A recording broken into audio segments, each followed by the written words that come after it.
Do you have any regrets about your path? And if you do, what are they?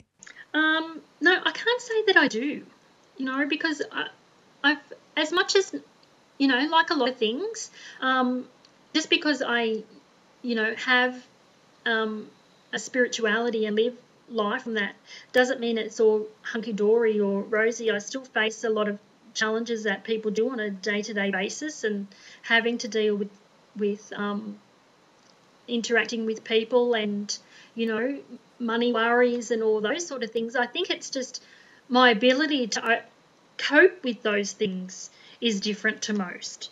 And I think it's all the challenges that I've had in the last few years having the business that has taught me all of that. So I can't really regret any of it because I like who I am now. And that's exactly what we're all aiming for, isn't it? Is to like who we are, and the whole thing is that there, as they say, there are no negative choices because every choice we make, even if it doesn't turn out in the way that we had hoped or we had thought it would, leads us to the person that we are. Yeah, and So I hate that. yeah, and I would just say, as long as you can understand how that situation has helped you get there, then that's the place of greater understanding. Exactly. Are there any significant quotes that you live your life by? Um, no, not really. Not ones that sort of come to mind. There's nothing that sort of jumps out to me that I have around the base every day. I go through different stages where I might use different affirmations. And one of the things that I do, Mm-hmm. and it's a Sonia Choquette technique, is before I get out of bed in the morning, I do actually lie there and say, what does my spirit need today? And I look for what response I might get. And that can certainly help me understand whether I'm in a mood or whether my family's in a mood, whether something might happen during the day and it might give me a heads up of how I might need to approach it.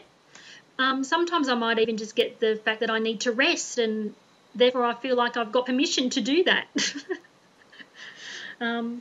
that, yeah. What would you say that your goals are for the next 5 years? My goals for the next 5 years. Yes.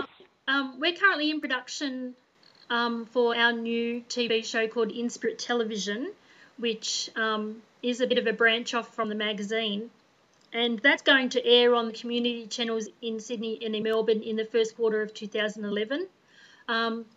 So I guess one of my goals for that is that we see, a greater awareness of that platform and the fact that the information that's on there is going to help people, and hopefully it might, break down a little more of the barriers of bringing this sort of information to television in some way. I'd like to be a published author and speaker in the next 5 years, and I know that the only thing that's holding me up with that is, me actually getting my bum in gear to actually finish writing that book. Um, um, so yeah, they're just a couple of the goals that I've got for the next couple of years. Well, they sound pretty significant goals, and I feel that as long as our audience and other people can get behind you and actually watch your show. I mean, even Rove started out on community TV.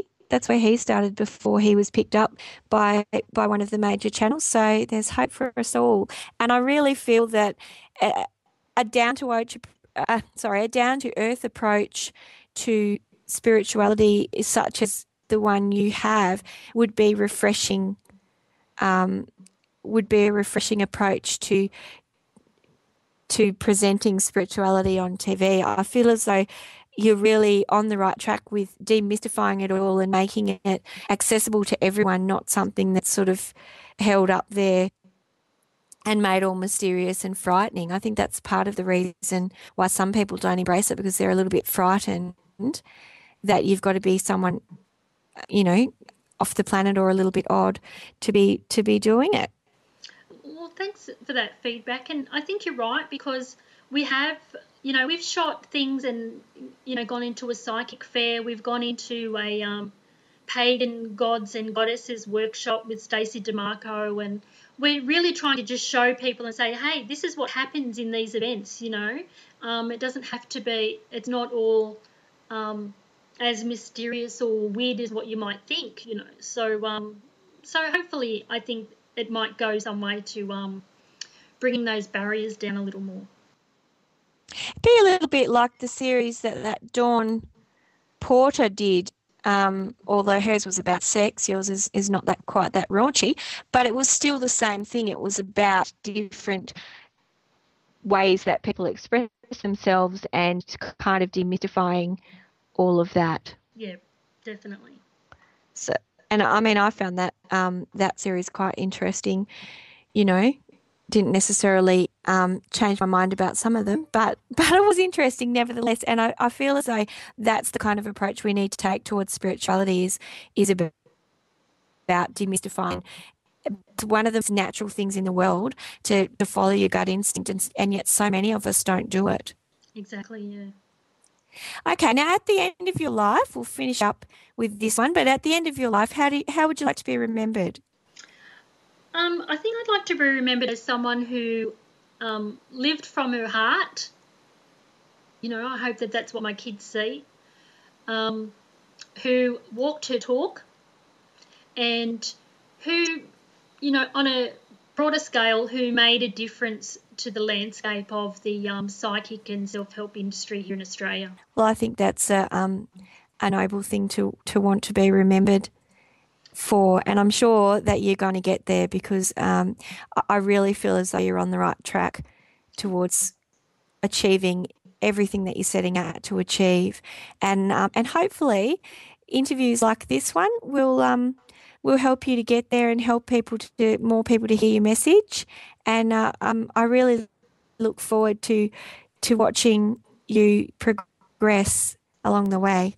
Well, firstly, Tammie, I want to say thank you for the opportunity with the interview. It's to have someone just come along and want to hear your story and share that with others. I'm touched and honoured to be part of that. So thank you. I really enjoyed chatting to you and finding out more about you, and I really look forward to seeing your magazine going from strength to strength and to you achieving what you're wanting to achieve with your television project, and hopefully at some stage we'll see it go mainstream. That would be just great.